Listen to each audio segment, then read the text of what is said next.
Part 2 of Danielle.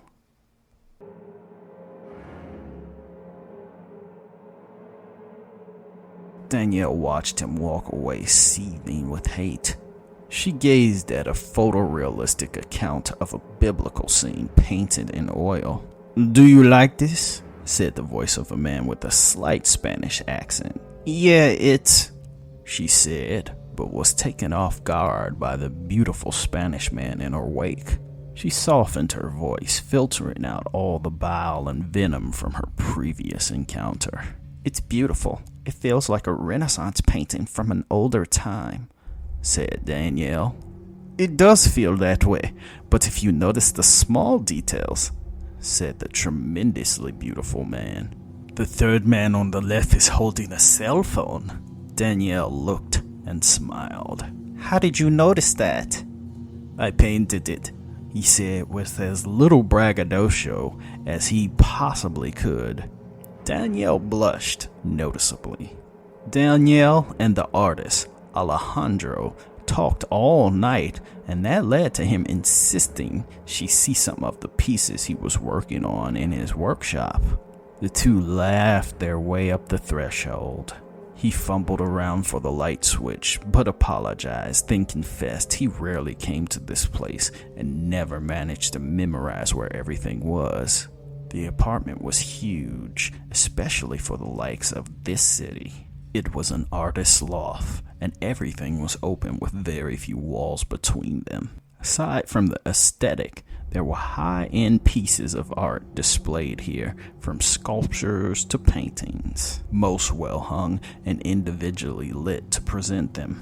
The windows were huge, and one could take a look out at the city almost as if it were presented as another piece of art. Alejandro walked to the refrigerator, which was cleverly hidden behind wooden panels. He took a moment opening up pantry doors to find glasses, not remembering where they were exactly. Danielle waited patiently and just took in the art. She didn't believe it was all done by him because of the varied styles. "So have you been here long?" Danielle asked as Alejandro poured wine. "Not really, about a year. I only do work here from time to time when I'm in the city.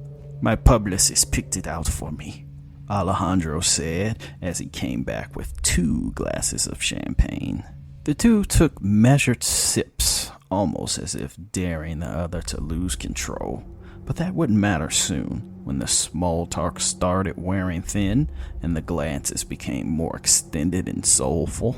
"You really are beautiful, you know this," said Alejandro. Danielle smiled a brilliant smile that made the dim room brighten. He continued, seeing she didn't answer the rhetorical question. He leaned in for a kiss, but Danielle pushed back. Alejandro was a little surprised at the coyness. For some reason, he didn't think she was. She seemed so confident and driven that he assumed she would be the aggressor. "Wait, hold on just a moment. Where is your bathroom?" she questioned.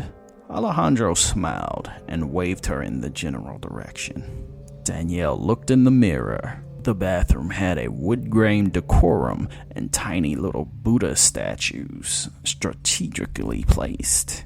For as beautiful as she was, she very rarely went to bed with men she just met. It was too dangerous. Slowly, she noticed that the lights had dimmed. Everything was getting darker. Danielle started to panic as she lost her sight entirely. She felt an overwhelming amount of fear. Walter easily popped the lock on the front door. For someone who had such nice things, they showed very little concern for keeping them. He closed the door behind him and didn't turn on the lights. He felt that he had a fairly decent understanding of the place from how much he studied it. He had already knew what he definitely was going to take, but he figured he should look around for the things he hadn't seen yet.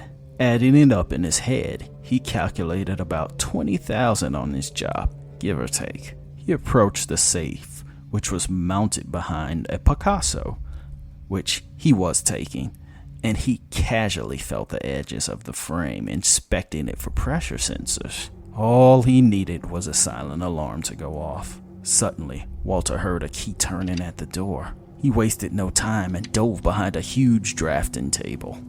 When the light came on, he felt much like a roach scurrying out of sight.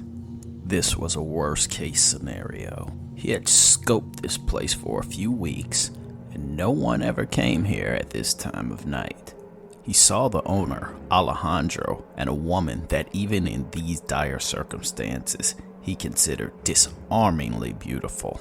The two spoke a bit and seemed as if they were going to have sex soon. Hopefully, they'd do that before he gave her the tour. Walter saw the woman pull back and head to the bathroom. "Danielle?" he called out, but there was no answer. Walter looked for an opening to slip past them to the door, so he hoped that he would go into the bathroom to check on her. Discovery was not a viable option, for he didn't carry any weapons and would be inclined to use one if he did. "Danielle?" Alejandro said a few more times. Soon the speaking stopped and Walter heard a loud whistling that almost had a lyrical quality to it. He listened intently so that he may place the sound, but the constant drone was such a foreign noise he really couldn't place it.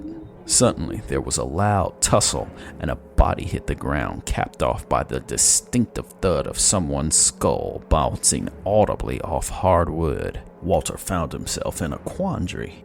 Had this Danielle passed out? Had Alejandro forced himself on her?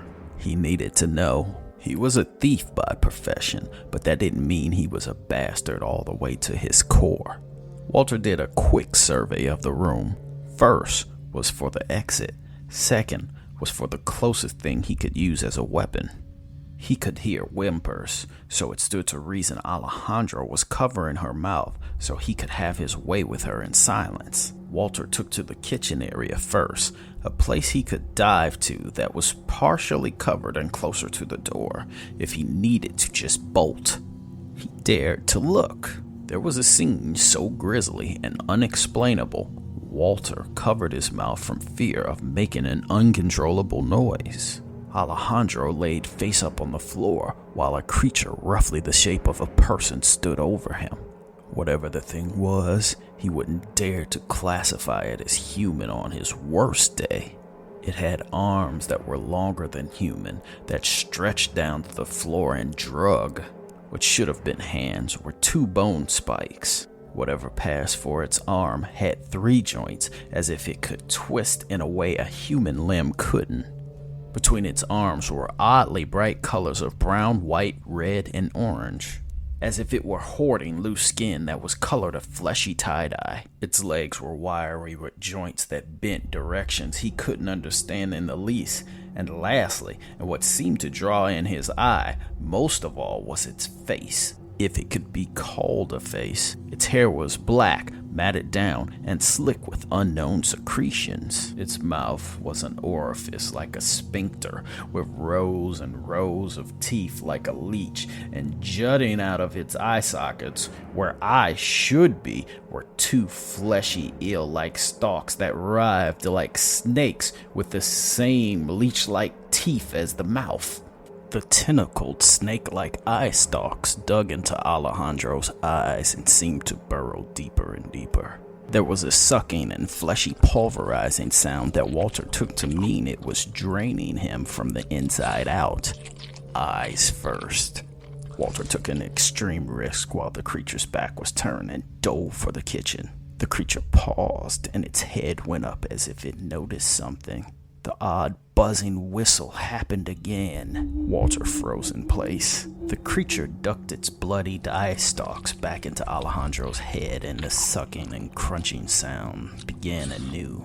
Alejandro was dead, or at least Walter hoped he wasn't living through whatever hell this was. The creature took its single claw on each hand and unceremoniously dug into Alejandro's neck. It yanked and yanked violently, attempting to sever it completely. Walter decided he couldn't wait anymore. He put his eyes on the door. Though it was 100 feet away, it felt like a mile.